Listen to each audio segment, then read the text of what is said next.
Hi everyone, 30 days blogging challenge की 15 day पे आप सबको मेरे ब्लॉग में स्वागत है। आज मेरा ऑफ था तो इसीलिए आज मैं ऑफिस नहीं गई। थोड़ा बहुत काम था, थोड़ा बहुत नहीं काफ़ी सारा काम था। सर्दी आ गई है, ऑब्वियसली बात है, बहुत सारी चीज़ें चाहिए होगी। सर्दी के कपड़े, शूज़ तो धोना, कपड़े धोना, शूज़ धोना, यही सब कर रही थी। फ़िलहाल तो मैं ऊपर हूँ छत पे और बहुत ही प्यारा लग रहा है ये व्यू, ये नज़ारा। Wow, I mean I love this. Sunset बहुत प्यारा दिखता है यहाँ से। कोहरा कोहरा दिख रहा है सब कुछ, पॉल्यूशंस भी है और सर्दी है तो कोहरा भी गिर रहा है। अभी मैंने मेरे इंस्टा पे एक स्टोरी डाली है, कितनी तो प्यारी स्टोरी है मेरी।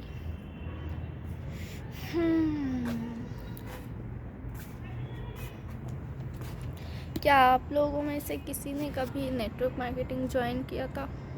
मैं करते करते बच गई। आई मीन नेटवर्क मार्केटिंग एक ऐसा बिजनेस है जिस पे बस लाला कंपनी से भी बड़ी बड़ी लाला कंपनी के मालिक जैसे बिहेव करते हैं, पर है कुछ नहीं। मेरे घर के पास एक मेरा दोस्त था। मेरा दोस्त नहीं बोल सकती हूँ एकदम से, क्योंकि वो कॉमन फ्रेंड के थ्रू मिलते हैं ना, तो वैसा वाला। तो जॉब मुझे भी चाहिए थी तब, उस टाइम पे अप्रॉक्सीमेटली 2018-19 की बात है ये। तो उसने बोला हाँ मैं जॉब करने लगा हूँ, अच्छा इनकम होता है, अभी से स्टार्ट कर देंगे, स्टार्टअप है तो बहुत अच्छा इनकम होगा आगे जाके, ऐसा कैसा।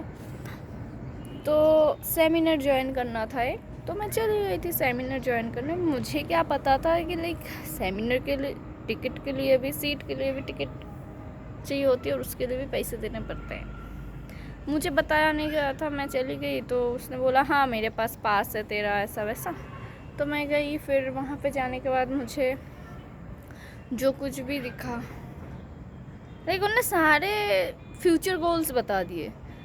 हम ये करेंगे, हम वो करेंगे, आपके पास ये हो जाएगा, आपके पास वो हो जाएगा, ये रहेगा वो रहेगा, इतना पैसा है, इतने लोग हैं, इतना बड़ा कंपनी है, ये लोग हमारे साथ शामिल हैं। बट उनने वो चीज़ नहीं बताई जो नॉर्मली सबसे पहले मुझे लगता है बताना चाहिए कि काम क्या है। उसने ये नहीं बताया, मुझे समझ ही नहीं आया कि भाई आखिर पे काम क्या है। जैसे नॉर्मली हम बीपीओ में जॉब करते हैं तो हमारा काम ये होता है कि हमें कॉल्स लेने पड़ते हैं, चैट्स कॉल्स पे कस्टमर्स की क्वेरीज रिजॉल्व करने पड़ते हैं, जिस भी डिपार्टमेंट से होते हैं। अगर हम किसी स्कूल में जॉब करते हैं तो या तो हमें स्कूल के बच्चों को संभालनी पड़ती है या तो टीचिंग का काम मिलता है। तो मुझे समझ ही नहीं आया कि उस काम ही क्या है उस पर। खैर, फिर मैंने बात करी। सेमिनार ख़त्म होने के बाद जो वहाँ पे सीनियर आए हुए थे उनसे मैंने बात करी कि सर सब कुछ तो ठीक है बट मुझे काम समझ में नहीं आया, मुझे करना क्या है। तो वो मुझे समझाने के बोलने लगे बेटा देखो बात ऐसी है, यहाँ पे बस तुम्हें काम ये करना है कि तुम्हें अब मार्केटिंग करनी है इस कंपनी के रिगार्डिंग। तो मैंने बोला वो तो कर लूँगी, मेरे स्कूल में बहुत दोस्त है, मेरे ट्यूशन में बहुत दोस्त है, तो मैं कर लूँगी। तो बोलते हैं हाँ ठीक है, तो जब भी वो ज्वाइन करेंगे हमारी कम्युनिटी तो उनको थोड़ा बहुत पैसे देने पड़ेंगे। तो मैंने बोला पैसे, किस चीज़ के पैसे? तो बोले कि ज्वाइनिंग करने के लिए फ़ीस होती है, जैसे एडमिशन लेते हो स्कूल में तो फ़ीस लगती है वैसे ही। मैंने बोला ओ अच्छा। तो फिर मैंने बोला कितना? तो बोलते 10,000 रुपये। 10,000 रुपये बहुत बड़ी बात है। 2018 में मैं जिस शहर में रहती हूँ, जिस शहर से बिलोंग करती हूँ, वहाँ पे अगर आप 10,000 रुपये मांग रहे हो तो नॉर्मली आज के डेट पे, यहाँ आज के डेट के अभी के डेट पे वो अप्रॉक्सीमेटली 50,000 के आसपास होता है। तो फिर मैंने बोला कि ये तो मुझसे नहीं हो पाएगा। तो उन्होंने बोला ठीक है बेटा देखो तुम पैसे खर्च करते हो, मोबाइल लेते हो कितने का आता है, 5,000 का आता है, 8,000 का आता है, कैसे लेते हो, ईएमआई पे लेते हो, लोन पे लेते हो, वैसे ही इस पर भी दे दो, आगे जाके तुम्हारा पैसा तुम्हें ही रिटर्न होगा, ये होगा वो होगा। तो मैंने बोला ठीक है मैं बात करती हूँ पापा से, फिर बात बताती हूँ। बट मुझे तभी कुछ ना कुछ डाउट हुआ था कि भाई ये लोग बस पैसे खाने वाले हैं, पैसे लेके, मतलब नेटवर्क मार्केटिंग का काम ही ये है कि आप आओ, पैसे दे के ज्वाइन करो, आप 10 लोगों को लाओ, उनसे पैसे लो। अब आप 10,000 दे रहे हो तो आप जिसके लिंक पे जा रहे हो, रेफरल पे जा रहे हो, उसको शायद हो सकता है 2,000 मिले और बाकी 8,000 वो अपने पास रखें। एज इट इज़ जब आप 10 लोगों को और लेके आओगे तो 10-10 हज़ार के उनके पास भी आएगा।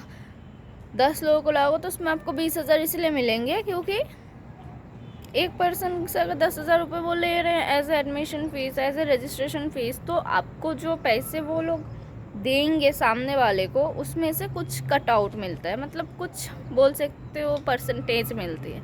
तो इसमें कुछ नहीं होता है, काम कुछ नहीं है, बस लोगों को लाओ, लोगों का पैसा लाओ, साथ में उसी पैसे को बटोरो साथ में और फिर उसी को खाओ।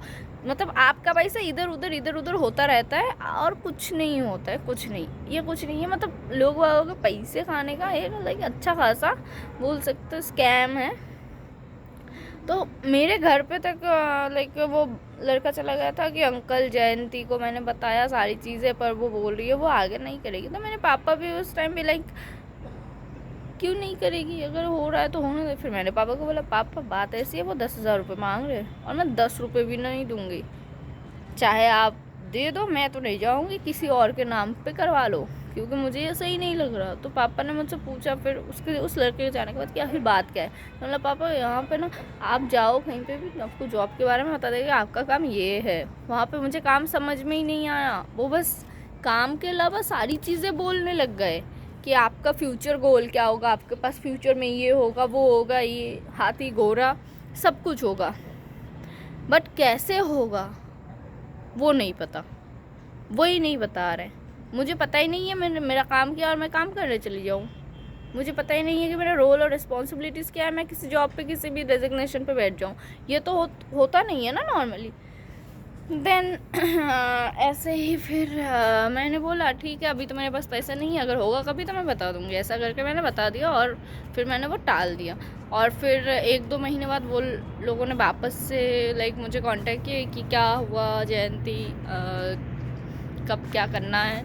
तो मैंने बोला देखो सच बताऊँ तो मुझे ज्वाइन नहीं करनी, आप लोग कर रहे हो बहुत अच्छी बात है, बट मुझे नहीं होना इसमें शामिल करके।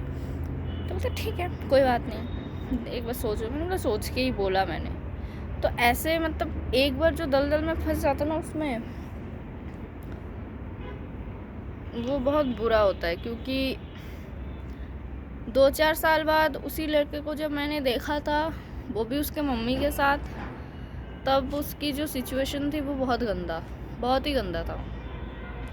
पहले से दुबला पतला हो गया था, शायद नशे वशे भी करने लग गए थे, पता नहीं, आई डोंट नो, बट पहले से कुछ ज़्यादा ही उसकी तबीयत वगैरह ख़राब हो गई थी। और फिर उसको देख के मुझे ही थोड़ा बहुत तरस आने लगा था कि भाई ये मतलब क्या था, हट्टा कट्टा और क्या बन चुका है। तो ऐसा कोई अगर स्कीम के बारे में आपको कोई भी कुछ भी बोलते हैं कि यहाँ पे बस आप आ जाओ, बस ज्वाइन हो जाओ, उसके बाद पैसे ही पैसे है, तो कभी भी ऐसे स्कीम के झांसे में मत आइएगा। अपनी जो कॉमन सेंस है वो थोड़ा सा काम पे लगाइए कि फ्री फंड में कुछ नहीं होता, ये बात सच है। बट जहाँ पे आप जॉब करोगे, जहाँ पे आपको नौकरी मिल रही है, वहाँ पे पैसे दे के नौकरी नहीं लगती। आप पैसे दोगे नहीं, आपको पैसे दिया जाएगा क्योंकि आप कोई काम करोगे, उल्टा आपसे पैसे लिए नहीं जाएंगे। आज का व्यू अच्छा है, सब लोग देख लो। मेरे छत से तो बहुत ही अच्छा व्यू दिखती है।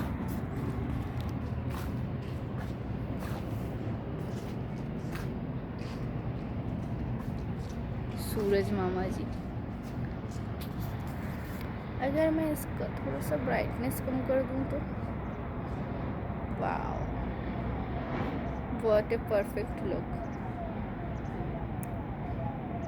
मुझे एडिटिंग आती नहीं है ज़्यादा कुछ, जितनी आती है उतने में ही थोड़ा बहुत करने की कोशिश कर रही हूँ। ब्लॉगिंग अभी भी मेरी चली रही है, स्टार्ट ये 15 दिन हो गया, बट कुछ अभी तक ऐसा नहीं है कि कुछ भी नहीं सीखा, बहुत कुछ सीखा है और बहुत कुछ अभी सीखना बाकी भी है।